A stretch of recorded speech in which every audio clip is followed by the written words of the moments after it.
welcome to San Diego Sports Junkies, the show for fans by the fans. I'm with Justin Smeed, and we're on tap here with BoogaP from boltbeat.com. I am Josh Taylor. It's time to let your voice be heard. 619-387-3452.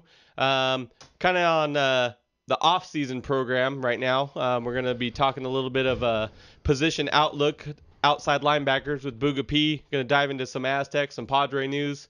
But we're going to dive right into the position outlook with BoogaP, talking outside linebackers. Booga, welcome to the show, bud. Hey, thanks a lot for having me on. You guys hearing me all right? Yeah, Absolutely. We got you. Loud and clear. Awesome. Well, guys, let's go ahead and kick it right off. We're talking about outside linebackers today, like you mentioned, for position outlook. You know, obviously after a rough rookie season for Melvin Ingram after being drafted in the first round, there's going to be a lot of question marks at the outside linebacker position. We've got both Shaun Phillips and, our 2011 standout Antwan Barnes have both completed their current contracts with the team. Right. As we've talked about in past shows, Melvin Ingram is the leader in almost plays. Well, that's not going to get it done, whether it's almost or all the time. He needs to get there. Right. Yeah, absolutely. Hopefully with more playing time, he can do so. Unfortunately, after signing Jarret Johnson to a decent, so to speak, I wouldn't say hefty, but free agent contract, he ate into a lot of the playing time that Melvin Ingram was going to have this season. I'm hoping that we're going to see a lot more Melvin Ingram in the near future. How do you guys feel about what his sophomore campaign is going to be like? Well, and the way I look at it, we got a whole new coaching staff, and they're going to evaluate everybody, contract or not. I mean, I understand if they're paying a guy big bucks, they need him on the field, but they're going to really reevaluate everybody, and I wouldn't be surprised if there's a little mix-up in the linebacker core. Not to say that Melvin Ingram couldn't play inside linebacker or vice versa, but if he's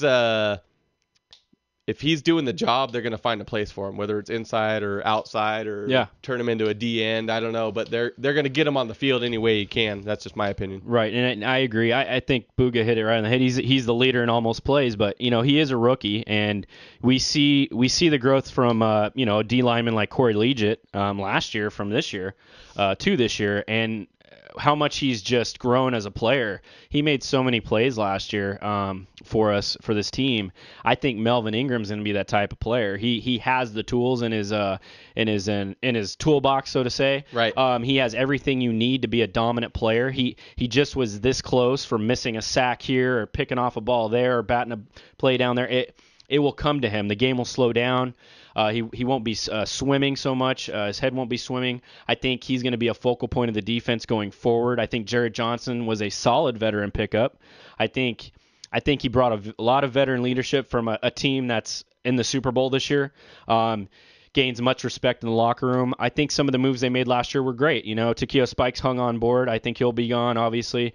Like Josh said, new regime, new evaluation of players, new direction. Who knows what the future holds? But you already know Melvin's going to be here. The guys like Kendall Reyes are going to be here. The young stones of this corner defense. We have a lot to look forward to, I think. But as we go forward, the evaluation process will take place, and we'll see what pans out. Well, not only that, I wouldn't be surprised, honestly, if Shaun Phillips, if this is his last year or if he doesn't even make the team. And I only say that because, they need to fit Melvin Ingram in there. And not that Shaun Phillips can't get the job done, but I just think we need to go young and get more of a youthful presence in there. Absolutely. Just give him the opportunity, him and Kendall Reyes. Right. I think Antwan Barnes is more beneficial to us than Shaun Phillips. That's just my personal opinion. Right. Shaun Phillips is okay. I think he's hit his ceiling. He's had his best years, right. And I think we need to give some of this new youthful talent an opportunity to see what they can do. Yeah. I agree on the Shaun Phillips thing. I think his time, I don't want him to leave if we can get him at a reasonable rate. We've already spent too much money on ding-dongs in the offseason, A.J. Smith. I don't know if you go out and re-sign a Shaun Phillips for a longer term. He's got a defensive presence. He brings a swag, I like to say, to the defense. But do you hold on to a guy 2 years too long? What's your intake on that, Booga? For me, to be honest with you guys, I like Antwan Barnes, but he's a one-trick pony. He's a come off the edge and get after Right. the quarterback. He's Third pretty down. poor in run support. And not hating on the guy, I like him. And again, that 2011 season, he had a great year. He was the only player on our team in double-digit sacks. Our next closest guy was 4, and that was Cam Thomas. I'm actually a big fan of Shaun Phillips, and I kind of look at it this way.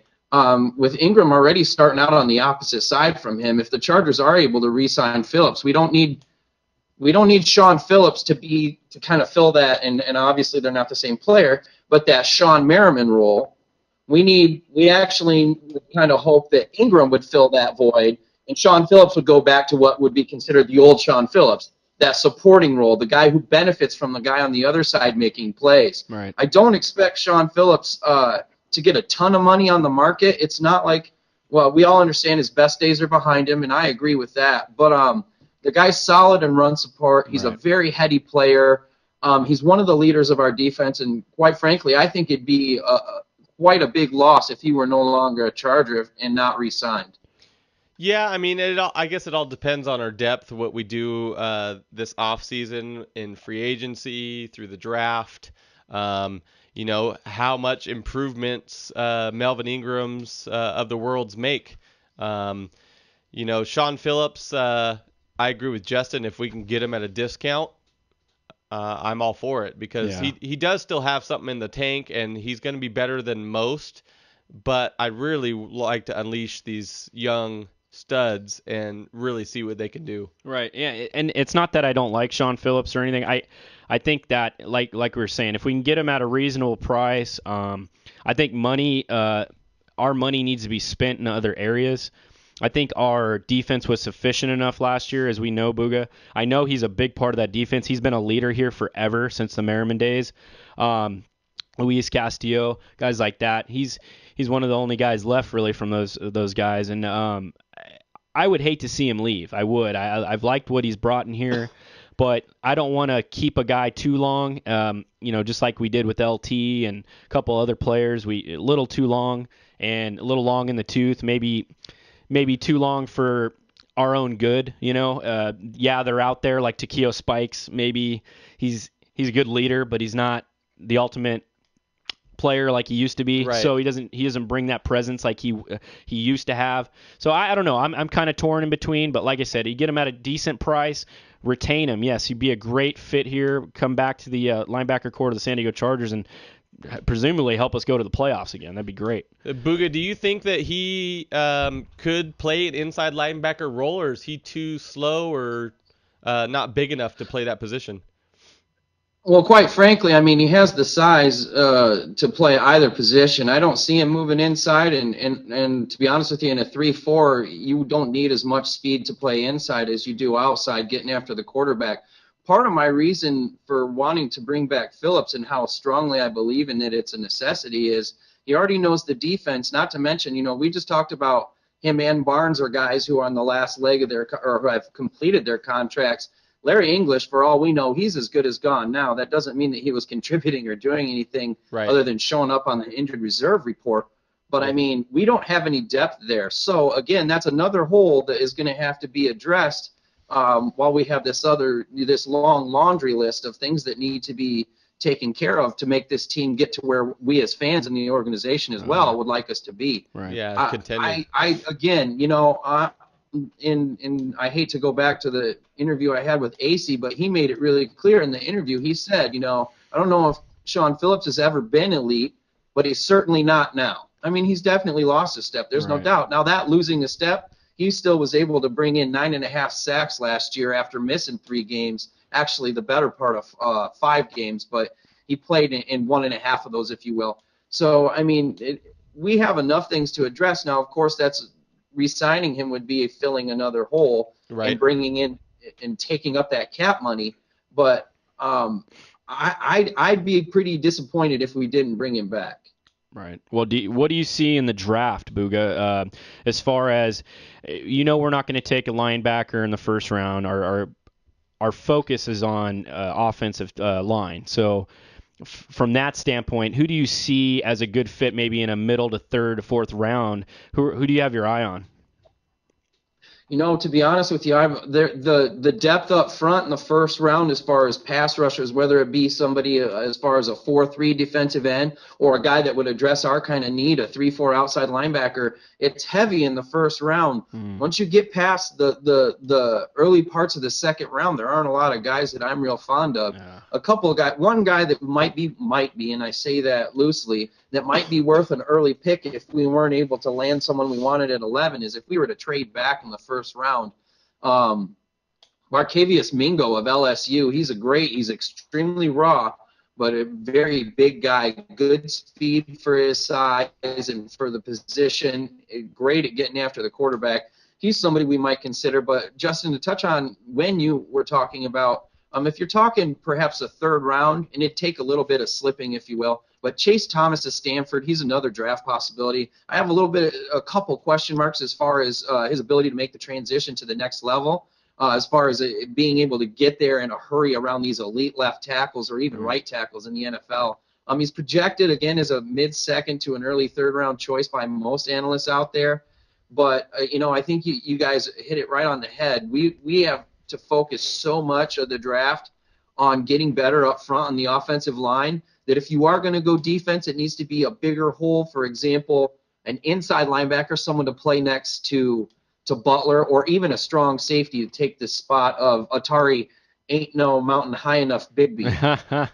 Well, I think a lot of it too, guys, is the way the draft goes. I mean, if teams are passing on, if they don't need needs on offensive line and they're just passing on them, these guys just keep falling and falling and falling.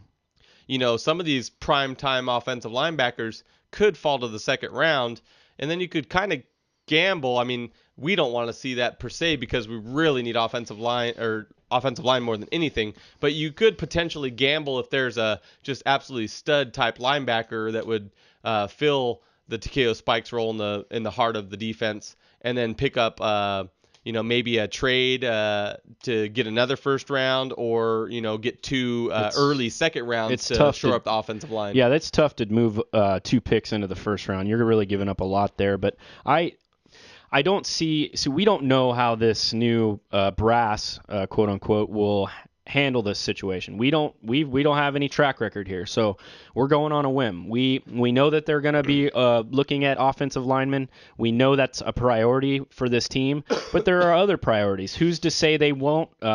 If they think they can get a gold star player in the second to third round, who's to say they won't take that top athletic defensive player in the first round? We just don't know. I don't know the tendencies of a Tom Telesco or a Mike McCoy.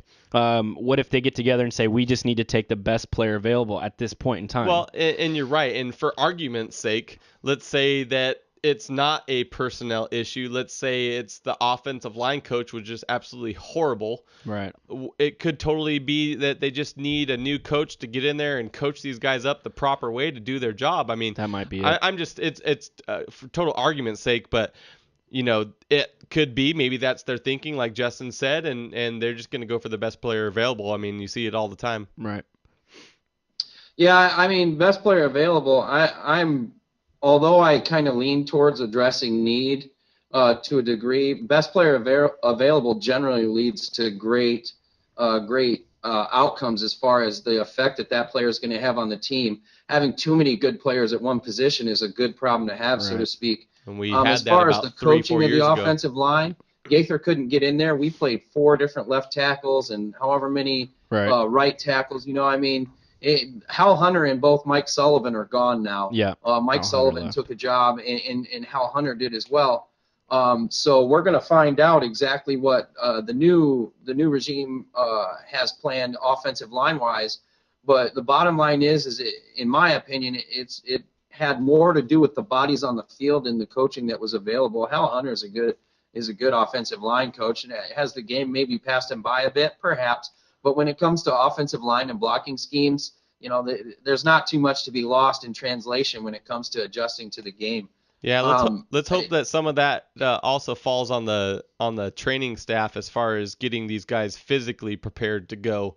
we made a change there too, and hopefully that change can help alleviate some of these injuries that we've been having over the last few years that have really killed this team. Right, bringing in a new training staff, blowing this whole thing up. I mean, it's a good, fresh new start. There's a lot of guys that have been here a while, and it's sad to see them go. Guys have been here through the battles and the wars and whatnot, but it's good to see fresh faces. I think things are looking up. I think coaching up ability needs to progress, like you said. I think they need to be coached up a little more. I think some players it seems laxed. It seems like a country club in the San Diego locker. It used to. It just seemed very lax to me. I just think there needs to be more stability, more demand for being responsible for your assignments. Smaller things, the details, attention to detail, and listening to Mike McCoy, he looks and sounds like a detail-oriented person. So, you guys got a question from the chat room. It's asking about Bird, any future and anything besides special team. Bront Bird, I like, dude. What do you think about Bront Bird? I think they should bring him back for a look in special teams. I like Bront Bird. It's funny. He's one of those guys who, whenever he does get on the field, you don't necessarily expect a lot, but he's one of those hustle play guys who, in the preseason there, in the last game, I believe it was against San Francisco, he had a forced fumble from behind on a key third down. Mm-hmm. Sadly enough, I don't know that he's got what it takes to fill a spot on the 53-man. No. And he's out of eligibility for the practice squad as well. So, I mean, he's a tweener. Although that's a guy that you kind of want to ring the bell for, I don't see him coming back. No, he's a tweener. I mean, he's one of those guys that gives you big plays on special teams, but you can't really find a spot on that first tier, second tier linebacking corps, But you never know. They get into OTAs and so on and so forth, and this guy has worked, hard in the off season, and all of a sudden he's a somebody and gets a second look. I mean, anything can happen. Booga stay on point with the outside linebackers. Anybody free agent wise that the Chargers could be looking at? Well, I mean, there are some big names out there and some names that are a bit exciting. One that I'm not quite as excited about as other fans might possibly be is Anthony Spencer from Dallas. Now, he's going to command top dollar. It's one of the reasons why I'm not all geeked about trying to bring him in. But a couple other names to keep an eye out for are Connor Barwin and Paul Kruger. Yeah. Barwin of the Texans and then Kruger of, the AFC champion Ravens. Right. Kruger he's really shown out in this offseason now because of that, and actually had a great regular season as well. But because of that, I'm afraid he's going to command, a higher price tag than what we'd like to pay. But those are the three guys that I'm kind of looking at, or that I guess I wouldn't be upset about if we brought them in. Of the three, Kruger would be the one that would be the most intriguing to me. Right, and listening to the new Charger brass, it seems like Tom Telesco, they have a goal, they have a mindset, they have a plan. He keeps saying he has a plan. It sounds like to me they're not going to be big spenders in free agency, and they're going to do the homegrown thing. If they get a homegrown guy like a Vincent Jackson, Shaun Phillips, keep your players long term, keep them here in San Diego. That's the type of team that I see us being. I think if we hit on one free agent or two that is a mid-range free agent, I think that might be more beneficial to the Chargers, seeing how we spent a bunch of money last year in free agency. Well, and here's my thing, too, as far as changing up the team. I think tweaks sometimes are better than blowing the whole thing up. Right. Because the continuity, the chemistry, the changes. gelling, I mean, when you're side by side like Justin and I are, we work well together. You start messing with that, and the thing could all come crumbling down. Yeah, so I think little tweaks here and there, a player here or there, but I don't see them blowing this thing up. Well, it doesn't. We're not really in a position to have to do so, Right. And I think Josh, you said it earlier. Although that's what we've heard McCoy and Telesco say is that we want to build through the draft, and they've kind of alluded to the fact that they're not gonna go crazy in free agency. We really don't have any idea what they're gonna do. Right. For all we know, that's lip service and trying to kind of stay under the radar. And next thing you know, we're gonna pull like Tampa Bay this year and sign 3 marquee free agents, like they did. with Vincent Jackson, Eric Wright, and then the guard from New Orleans. I can't place his name Winston, right now. maybe? No, it's not Winston. No, that was That's the Chiefs. tackle from the Texans. Knicks, I believe. Which I'm totally fine with. I mean, if that's their game, to be tight-lipped, by all means. I mean, I don't want them to please the fans so much by saying this is who we want to go after, and then when we don't, we're all let down. Right. I'd much rather them just do it behind the scenes, and then once it happens, we'll get all jacked up over it. Right, because we've never brought in that, $100 million player, like what the Buffalo Bills did last year with the end from the Williams. Texans. Yeah, Mario Williams. Yeah, Mario Williams, and look what happened to the Bills. They weren't the greatest defensive team in the world. They have a solid D, but as far as free agency, it's hit or miss. Like you said, it's a gamble, and if you gamble all that money away, you're looking at a real big loss, and you don't get any of the return back. If you build within, you get the younger players, you can work with them. You have room for step backs instead of paying a guy $100 million.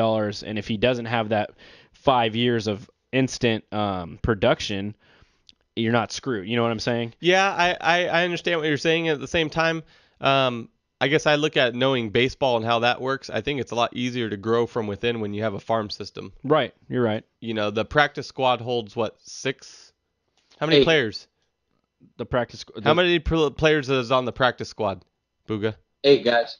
So, I mean, it's a lot easier to groom from a farm system of 200 players like baseball than it is to groom from within when you only have 8 spots on a practice squad, or they got to fit them on the 53-man roster. Right.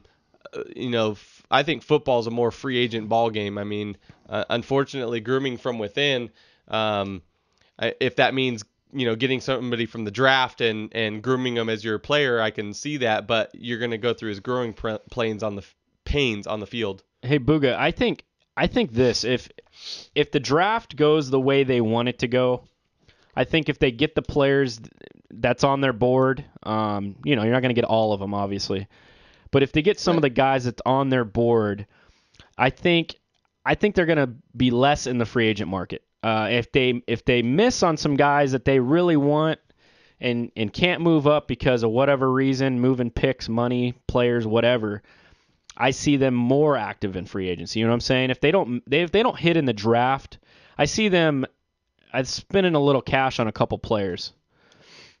Well, and let's remember too, guys, the free agency starts in the middle of March, and the draft doesn't come till that last week of April, the 26th this year. Oh, so all right. the marquee or major names that. in free agency are going to be gone by the time the draft rolls around. Right. Now, that being said, these teams that have these veterans on their squads that are solid players that aren't necessarily going to demand a high dollar, if someone is drafting for the best player available and they bring in a younger, cheaper guy now that we have the rookie wage scale in place to fill that position because they took the best player available, that's when you see those big names kind of come back out onto the market or make their first appearance, if you will. So, I mean, I agree with you. And I said this last year in the offseason too, prior to, being a part of the show. Last year's draft was extremely crucial. Now, I'm not saying it was bad by any means. I mean, I love the Ingram pick. I'll still stand on a soapbox for that. Right. Kendall Reyes, are you kidding me? He's going to be a beast. He is defensive end. Yeah. But this draft right here, we're running out of time for Phillip Rivers and Nick Hardwick and Antonio Gates. The latter of the two, the three of those guys, Hardwick and Gates. There's not much left there, especially Gates. Yeah, this draft has to be I sure would hate to see any more time of Rivers wasted. That's for sure. Right. Well, I totally agree with you. And Hardwick was 1 foot out the door last season. Yeah, I mean, right. It may have taken Phillip Rivers taking him out for a nice steak dinner to get him to come back. I mean,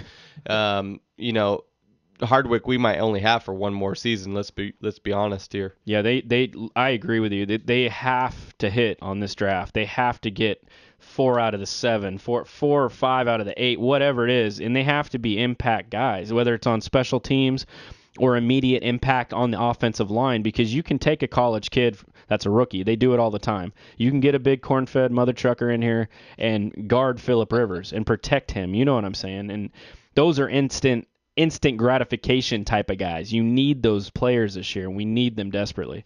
Well, and here's the other thing too, guys. As far as the draft, and Boogie, you said that free agency opens up before the draft. There's a lot of times too where players are moved for picks to help bolster your draft.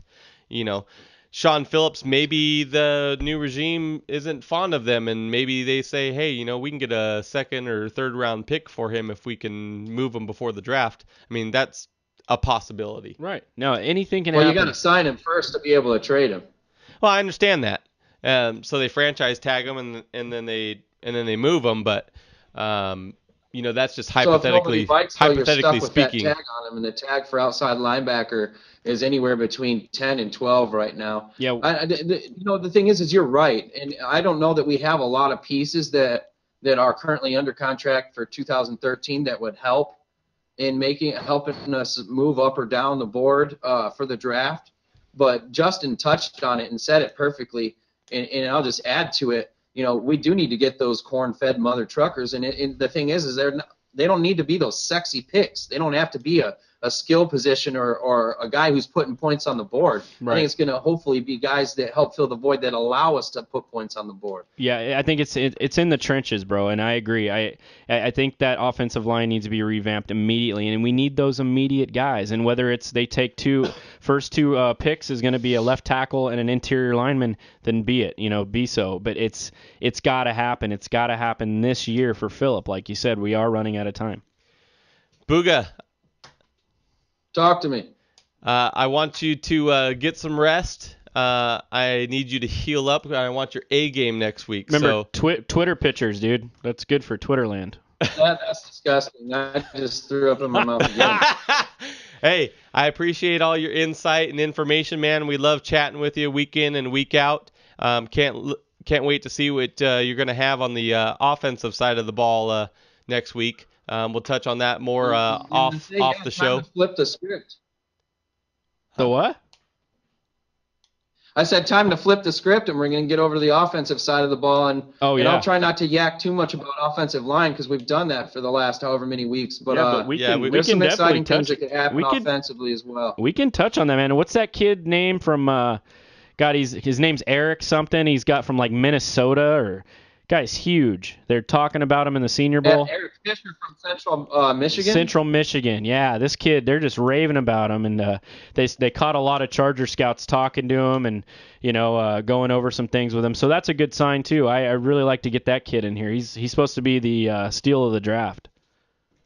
He looked so good. Now I was watching from TV, obviously, but even just the Senior Bowl practices, but additionally in the Senior Bowl. I mean, he arguably had the best week of practice and Senior Bowl of any player there. Right. Unfortunately, there's a good chance he might have done too well, if you will. Yeah. Because he might be pushing himself top 10. But keep your eye on that guy. Yeah. And my hopes for him or any player that we'd like to land at 11 is you're going to have those teams that do the thing that every team or that a lot of teams do each year. And that's possibly try to reach for that franchise quarterback type guy. Right. I don't see too many of them, but my hope is that we'll see three teams, and I think Kansas City might reach and go ahead and take Geno Smith with number one. Hard to tell. But hopefully we can get two other teams to jump in there and try to grab quarterbacks, and then we're going to kind of have our pick of the litter. And that'd be awfully exciting as a Charger fan. Oh, definitely, man. And I'm hoping for a good pick in the first round. We obviously need an immediate impact guy. But definitely, Booga, we definitely appreciate the insight this week. And as always, you've been stellar with your analysis of the Charger football team, as usual. We'd like to thank you for coming on the show. And we're going to get on to some Aztecs now, dude, because it's all about them Aztecs, BoogaP. I believe that we will win. Thanks for having me, fellas. All right, bro. All right, man. Take care of yourself. Get healthy, huh? I'm working on it. Thanks, guys. Later, all right, bro. Buddy. Take care. So that was BoogaP from BoltBeat.com giving us his position outlook this week. It's time for us to jump into some Aztec talk. It's been a couple weeks since we've been on the show, and it's not like we were trying to avoid the fact that the Aztecs lost back-to-back games 2 weeks ago, and we didn't want to talk about it, but we might have. In the sand. This whole cold thing could have been just a whole friggin' hoax. Just like Manti Te'o's girlfriend. But the Aztecs have been on a little bit of a roller coaster. They were up to 15 in the AP.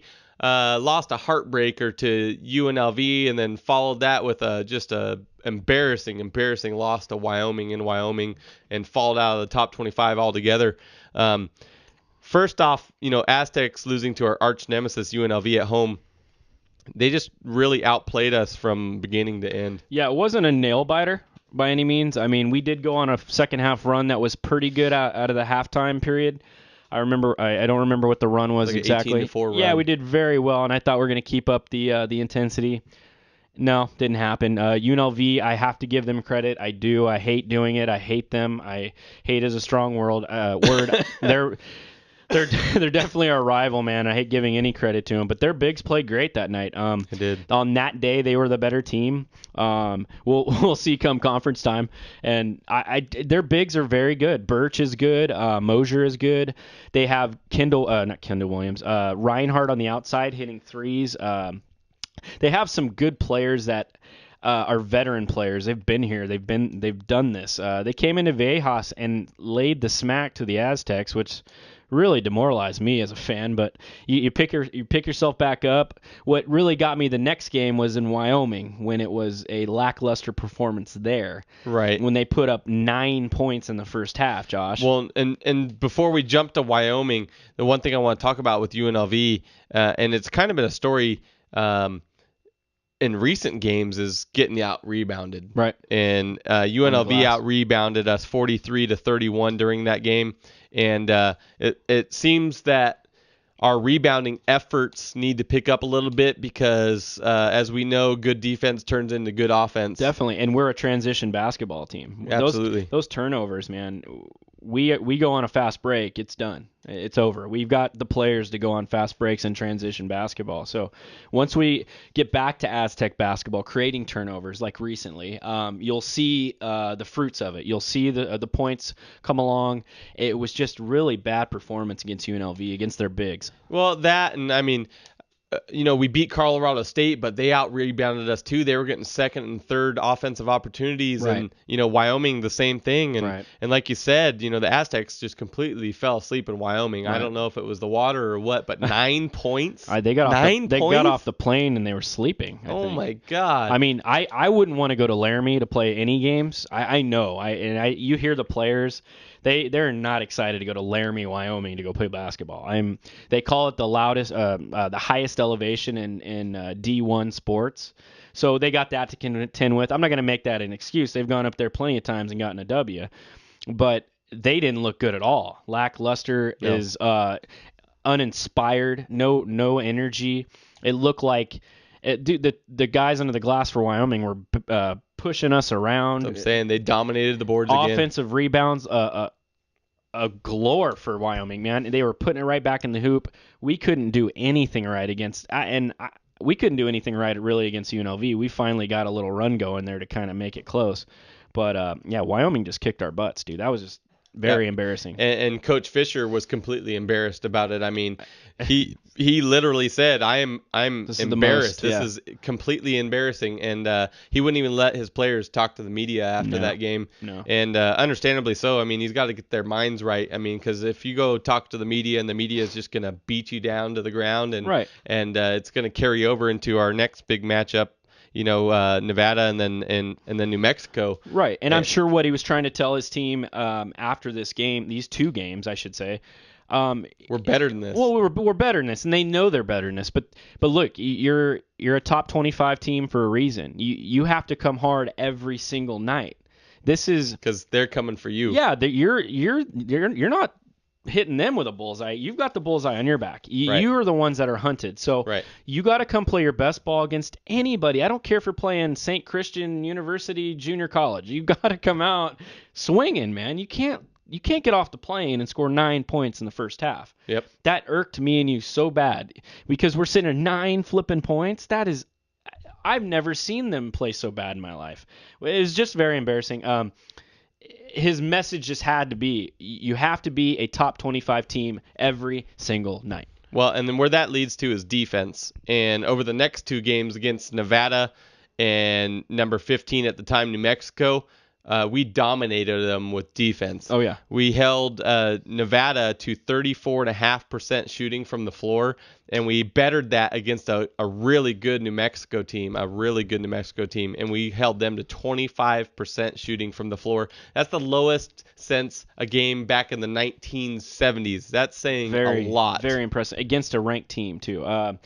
Number 15, New Mexico, great win there. But the game prior to that, I want to touch on, I was really impressed how they went on the road. I know it was against UNR, Nevada, Reno. They play up in Reno, Nevada. Nevada's a good team. The kid Burton and this kid named Malik Story. Studs. They were the story because both of those guys were flat-out studs. And the Aztecs, every time they punched us in the mouth, we'd go right back down the floor and hit a big bucket. As the team we should, as the team we're supposed to be. That was a little bit of a nail biter though, because we've lost 2 in a row, and there was a little back and forth during that game. And it's a road game in the conference. We cannot go down 3 in a row in the conference. Road game in the conference, always tough. We were all a little nervous. Are we going to go down 3 in a row? Are we really going to get knocked out of this thing? They picked themselves up. They did work on the glass. They did awesome on the glass. Deshaun Stevens, Skylar Spencer stepped up. Winston Shepard had a good game. Our bigs came to play, and that's what we're used to seeing. Right. You're going to have some lackluster performances, but not 2 in a row. I mean, that's what we were pretty upset about.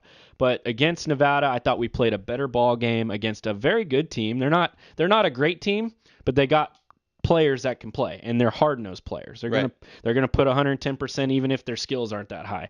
But I thought we did very well against them. Then you get a huge matchup with number 15 New Mexico, and we were barely in the top 25 at that point on Saturday. Well, we're 25th in the coaches poll. Right, we weren't even in the AP. For me, that game was the ultimate game. That was a 21-point smackdown of a ranked team that had no business being on the floor with the Aztecs that night. It kind of erased UNLV from my memory because you messed up against UNLV. You know that. You know the Lobos team's coming in here going, okay, we can put these guys down and out with a win, a huge win on the road. Right. They scored 34 points the entire game. That is unbelievable for defensive performance. Getting those transition buckets like we talked about earlier, getting to the hoop. They played so amazing, Josh, and they really responded well. Well, that, and I mean, let's be honest. We only put up 55, and we're putting up about 70 a game. So if we put up our normal offensive numbers, that game is ugly. Oh, yeah. We're doubling them up by the game's end. And, back-to-back 21 win defeats. I mean, we beat Nevada by 21 points also. Let's keep this momentum going. I think we're playing Air Force. We play Air Force Saturday. Yep, we get a week off. So we're in Air Force Saturday, which that's like another Wyoming-type style of offense. They really like to slow down their competition, and they feel by doing so that keeps them in ball games. Right. So that's going to be a tough game. That is a very tough game. Anytime you go on the road, like we just touched on, in this conference, mind you, Air Force took UNLV at their place to overtime, and UNLV won by like 1 point. So this ain't no rodeo, man. This is going to be a big-time game. They better get off the plane and be prepared, not like they did in Wyoming, or they're going to get their ass kicked. And that's a true statement, because if they play like they did in Wyoming, they're going to get smoldered up and down the court. Yeah, they need to go into every game basically like they're playing New Mexico, because I want to see that intensity every week. And if they're going to get deep into the March Madness tournament, they need to play like that every week. Right, and it's like Coach Fisher talked about at the beginning of the year.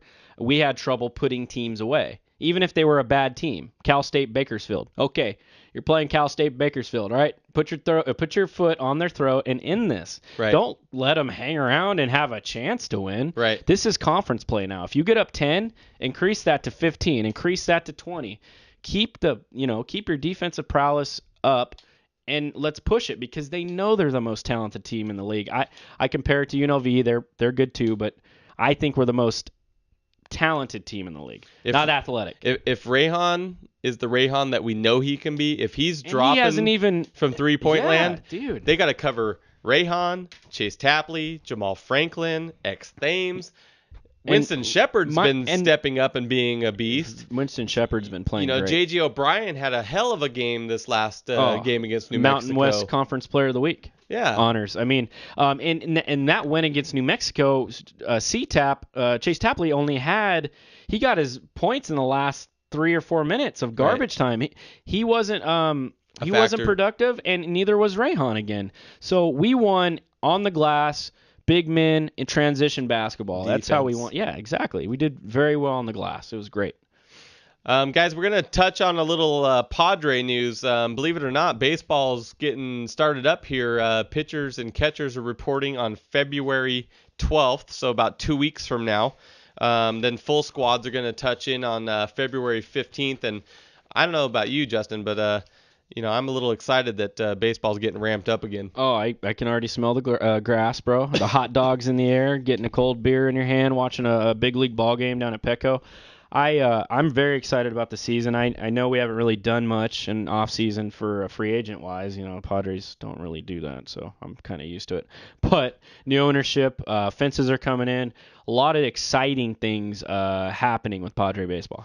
Yeah, and like you said, bringing the fences in. I saw a picture of right field recently, and basically that Petco porch is pretty much right field fence is right there. Right. And so I think the offensive production is going to be huge this year. We did sign a pitcher, actually a couple pitchers just recently. Freddie Garcia. I'm not a big fan of Freddie Garcia. Well, how old is he? 97? He's up there. He's another, veteran like Marquis. I heard we signed Sandy Koufax too. We should. Nice. Couldn't do any worse. Great. Padre way. Freddie Garcia, 5.2 ERA in 107 1/3 innings last year. Some of the numbers that were good, he's striking out almost 8 strikes a batter, only giving up 2 walks a game. But the year before, he's 3.62 ERA, 146 2/3 innings. But his issue is the long ball. Oh yeah, no. Freddie Garcia to me, he's one of those veteran pickups. Like who we have last? Marquis, Jason Marquis. Who's the other one? The old timers, dude. We picked up a couple. They're good for spot starts if we need them to come up to the major leagues. Freddie Garcia to me is a very washed up type of pitcher. Used to be very dominant back in his younger day, which was 29 years ago when he started out with the Mariners. I hate to say it, and we just always pick up these late pickups that are like they're big names, but they were big names. Right. They're in the past. We could pick up Fernando Valenzuela. Maybe Steve Finley's still in shape. He can get out there and play right field. So Padres also signed a couple more pitchers. One, Luke Gregerson, which is huge. He's really the star of our back end of the rotation. Bullpen, I should say. Yes. And then Timmy Stoffer, they re-signed him to a minor league deal, which I'm intrigued because that's more exciting. I was really Freddie upset Garcia. that they let him go. Test free. But at the same time, you know what? He's been injured and he's got to prove himself. Well, I mean, 2 years ago he was the starting number one starter for the home opener. So. Right, yeah, and that's the thing. That's way more exciting than Freddie Garcia. Tim Stoffer's got electric stuff if he can get healthy. Keyword. And look how many Padre pitchers were on the frickin' shelf last year. Lupke, all of our good pitchers were out, and really, it was just Volquez and Richard carrying the load all year. So it's good to see Luke back, and it's good to see Stoffy back too, because I like Stoffer. If he can get healthy, we've got a gem. And that's more exciting than Freddie Garcia. I'm sorry, you knocked the cobwebs off. Where are you going down to AA San Antonio missions? What are you gonna do down there, bro? It's just I don't know. You're gonna be eating hot dogs in the clubhouse. I don't see what they're doing, but that's fine. Competing against Casey Kelly. Well, I know Randy Johnson's available and Greg Maddux still wants to play, so we get those guys signed up. I mean, we can get them in here. Clemens wants to come back. They could play a hell of a backgammon game in the clubhouse down in San Antonio, dude. I'm telling you what. So, unfortunately, the Padres got some bad news as well. Our love affair with Yasmani Grandal is getting uglier by the minute, and he's in the news again, linked to a Miami company and purchasing PEDs along with A-Rod and some other peeps. I'm really bummed about this because Yasmani last year was great. He came in offensively, was phenomenal. He really picked it up defensively. He really started to turn the tides with the team. Once he came up on the up to the majors, I really felt like the Padres started to turn the page, yep. and they were really starting to improve. I am not a big fan of Hundley. I am not a big fan of Hundley or Baker. Hundley. I'm not looking forward to them at all. So I'm really disappointed that he's back in the news, and this 50-game suspension can turn into a lot more really quick. Yeah, and that's the thing, Josh. It's so disappointing because here we thought, okay, look at all these young pieces coming together. They're just coming together nicely. Then you have a Yonder Alonso, you have a Amarista, you have a Cabrera that was back up with the big team. Forsyth, guys that can play, and you're going, this is great. We have guys that are producing, scoring runs for us, driving in runs, defensively playing very good. Yasmani was coming around on the defensive side at the tail end of the season before the injury. It's just disappointing. It's very disappointing. 50 games to start out the year. Your starting catcher. No, I'm not a fan of Nick Hundley. They showed him at an Aztec game the other night, and I go, I don't care. Why is he in the front row? He should be sitting up top. If he shouldn't even be there. How did he get tickets? Who invited him to the game? He's in AAA. Don't ruin the Aztecs. I'm sorry, but geez, Nick Hundley, if you don't come out with blazing guns, what do you say? Nick Hundley? No, you say blazing guns. Guns blazing. If you don't come out guns blazing, you are on the shit list, dude. You are on the crap list. So you need to come out and hit 350, and then you'll impress me. You couldn't hit the broadside of a barn last year. He'd get up there with bases loaded every single time and whiff. He couldn't even get a foul ball. That is embarrassing. You're starting to remind me of D-Bag of the Week. I don't want to see him. My love affair with Yasmani Grandal was very much appreciated. Me and Yasmani are tight. He needs to get off the steroids and get to work, okay? Yeah. Stop taking PEDs, man. I just can't stand Nick Hundley. I am so over Nick Hundley. I'm ready for baseball to come around. I'm ready for Yasmani to come around because I'm ready for the hat to go, the Yasmani haircut to come back. Well, after 50 games and I serve my suspension, I'll have it. God. So Padres have some good news as far as our organization and our farm system. MajorLeagueBaseball.com's top 100 prospect list came out for 2013, and there's 5 in the organization in the top 100. Starting off with infielder Jed Jerko at 50. He's also rated as the number 1 second baseman in the entire minor league system. Now, there's very good speculation, and there's a very good opportunity for him to start at second base this year. I hope so. He's lighting up AAA like it's a damn Christmas tree. Every time you look at a AAA box score, he's driven in 2 runs or he's got a homer. I mean, the kid's electric. He needs to be up at the big club. Hopefully he has a good output in spring training down in Tucson. I hope he's really raking down there. So the Padres have no choice but to just place him on the team and go, look, guys, you're all competing. You, Cabrera, Forsyth, Amarista, get to work. I want that kind of I want a your job's not secure type of mentality on the Padres team. Hold you accountable every night you go out there. You're looking to go 3 for 5, couple ribbies, light up the scoreboard, and that's what we're trying to see. Right, and he's one of many. Pitcher Max Fried, number 53 in the top 100. He's number 3 as far as left-handed pitchers go in all of major leagues or minor leagues. Outfielder Reimer Liriano, and that's a name that you're going to hear quite a bit. I don't know if we'll see him in spring training this year. But one of my favorite Padres, by the way. He definitely could end up being a call-up later in the year this year. The guy is a stud right fielder. He has all the speed in the world. He has an incredibly strong arm, and his bat is coming around, and he is going to be a force to reckon with. Will Venable will be packing his bags the minute he gets an opportunity to come up. Will Venable, you are just like Nick Hundley. Get out of here. Can you, okay, Padre fans. Will Venable is going to turn 30 soon. Wow. Has he not been giving the proper opportunity to put a stamp on this team and be a player for the Padres? He is like this. He'll go through like 10 games where he's like, boom, and then he'd come back down to earth for 20 games, and he hits nothing. And you're like, dude, what are you doing? Why are you on our roster? I would rather see... I don't know, Jose Canseco out there catching fly balls. I mean, it's ridiculous, bro. At least he'll run into one once in a while. This is how entertaining we are. Our producer is flying a helicopter and not paying attention to the show. That's he doesn't how entertaining care. We can't even hear a thing anymore, and he doesn't care about it.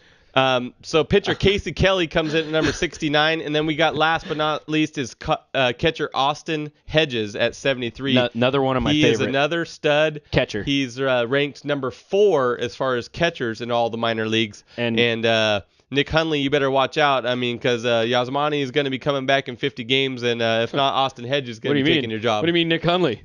Yasmani better get off the 50-game PED suspension because Austin Hedges is coming up. No, Austin Hedges is another one of my favorite Padres.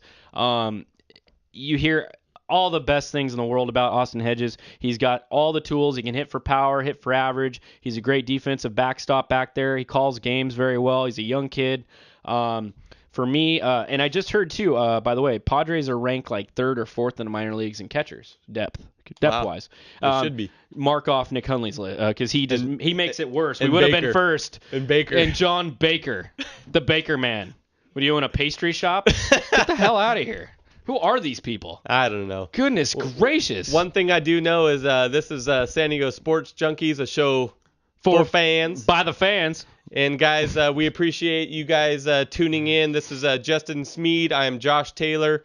We're going to be back here next Tuesday at 7 p.m., so check it out. Yeah, and go to our website, too. We have a new website, www.sdsportsjunkies.com.